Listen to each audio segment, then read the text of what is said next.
სიტყვა თქმული წმინისა მამისა ჩვენისა ლუკა ყირიმელი ეპისკოპოსისა.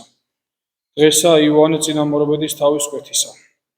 კაცობრიობის ისტორიაში ყველაზე სამარცხვინო ლაქა იყო ის საშინელი დღე, როდესაც ჯალათის מחვილით მოიკვეთა უწმინდესი თავი უფლის წინამორბედისა და ნათლისმცემელისა იოანესი.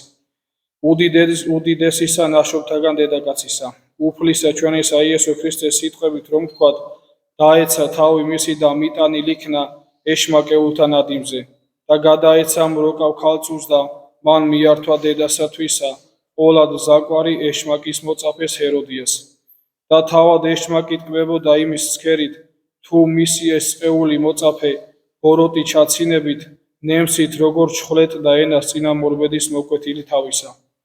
მაგრამ ეშმაკს ეს სიხარული ძალიან ჩაუმწარდა იმით, რომ ლანკანი, რომელზედაც იდო წინამორბედის მოკვეთილი თავი, სისხლით იყო სავსე და უნებურად შეიყნოს და ეშმაკი ამ სისხლიდან ლანკანს რომ აღავსებდა ღვთაებრივ სურნელებას წინამორბედის სულისა, რამე თუ სული სისხლ არს, როგორც ამას ამბობს წმინდა წერილი.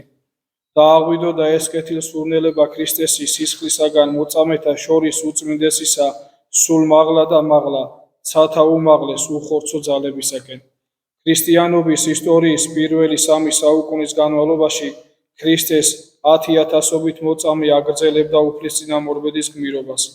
ეშმაკის გულის ხრომითა და ბოროტებით, რომელიც ვერ იტანდა ქადაგებებს განხორციელებული და ჯვარცმული ღმერთის ძის შესახებ, ისინი მიეცნენ უსაშინელეს სატანჯველსა და ყველაზე ულმობელ სიკვდილს და მათი სისხლის ნაკადთან ერთად ქრისტეს კეთილსურნელება, რომლითაც აღსავსე იყო მათი სულები, აღვიდოდა ზეცა და გამუდმებით ტანჯავდა ის ეშმაკს.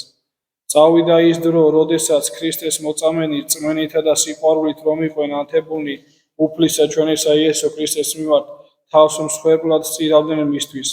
ამიერიდან აღარაა ასეთი მსხვერპლი. მაგრამ უფრო ადრე ქვეყნად კაცობრივ ხორცში განსხეულებულ ღმერთის ძის მოვლინებასთან ერთად შეწყდა ყველა ეს სხვა სხვებს შეწირვა, ის მსხვერპლები, რომლებსაც სწირავდა ისრაელის ერი, მთელი 1000 წლეულები, რატომ დასრულდა? ამ კითხვაზე პასუხი რომ გავცეთ, უნდა აგიხსნათ ძველ აღთქმისეულ მსხვერპლთა არსი, რომელიც თავად ღმერთმა დაუდო მათ ანდერძად დიდი წინასწარმეტყველის მოსეს შუამავლობით. და თავად ღმერთი ამბობს ასე ესაია წინასწარმეტყველისა და დავით მეფსალმონის პირით.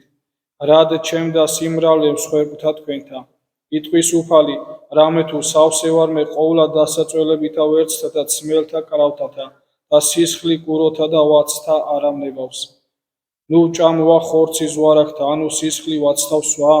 ეს მსხვერპლები არ სჭირდებოდა თავად უფალს, რამე თუ პავლე მოციქულთან ებრაელთა მიმართ ეპისტოლეში ვკითხულობთ, ვერ შემძლებელ არს სისხლი ვაცთა და კუროითა ახოცა ცოდვათა. თუ კი ასეა, თუ კი ღმერთს არ სჭირდებოდა მსხვერპლი ყოლა დასაწვენი, მაშა სადამე თავისთვის არ მოითხოვდა უფალი ღმერთი ცხოველთა მსხვერპლად შეწირვას. ეს მსხვერპლები საჭირო იყო თავად კაცთათვის, რომლებიც სწირავდნენ მათ. ადამიანთათვის ეს მსხვერპლი აუცილებელი იყო მათი ცოდვების მუდმივი შეხსენებისთვის და ამ ცოდვათა მოსანანიებლად. მაგრამ სამსხვერპლო ცხოველების სისხლს ჰქონდა სხვა, ფრიად საყურადღებო მნიშვნელობაც, რამე თუ იგი წარმოადგენდა პირველ სახეს ქვეყნიერების ხსნისთვის, განხორციელებული ღმრთის მარადიული ძის უწმინდესი და ფასდაუდებელი სისხლისა. ეს მნიშვნელობა ქრისტეს ჯვრის პირველ სახისა სამსხვერპლო ცხოველების სისხლმა დაკარგა ქვეყნად თავად მაცხოვრის მოვლენების შემდეგ. ხოლო მსხვერპლები, როგორც შეხსენება ცოდვებსა და მონანიებაზე, შეიცვალა აღსარების დიდი საიდუმლოთი. ასე რომ რა გამოვიდა, აღარ გვჭირდება ჩვენ ახლა არავით არის მსხვერპლები? არა და არა, ქრისტეს შობამდე 1000 წლით ადრე დიდ მეფესა და მეფსალმუნე დავითს ესმოდა, რომ ღვთისათვის მსხვერპლშეწირვის კიდევ ერთი ფორმა არსებობს, რომელიც მისთვის გაცილებით უფრო მისაღებია, ვიდრე შესაწირავი და ყოლა დასაწველი. 50 ფსალმუნში მან ჩვენთვის უძვირფასესი სიტყვები დაწერა. მსხვერპლი ღვთისა სული შემოსული, გული შემოსული და დამდავლებული ღმერთთან არა შეურაცხოს. მას მუდამ გვახსოვდეს ჩვენ ქრისტეს მცირე სამწყსოს, რომ მხოლოდ ეს მსხვერპლი, გულის შემოსულება და თავის დამდაბლება არის სათნო უფლისათვის. არ დაუვიწყოთ კიდევ ერთი ღვთივსათნო შესაწირავი, მისი მარადიული და განუზომელი დიდება.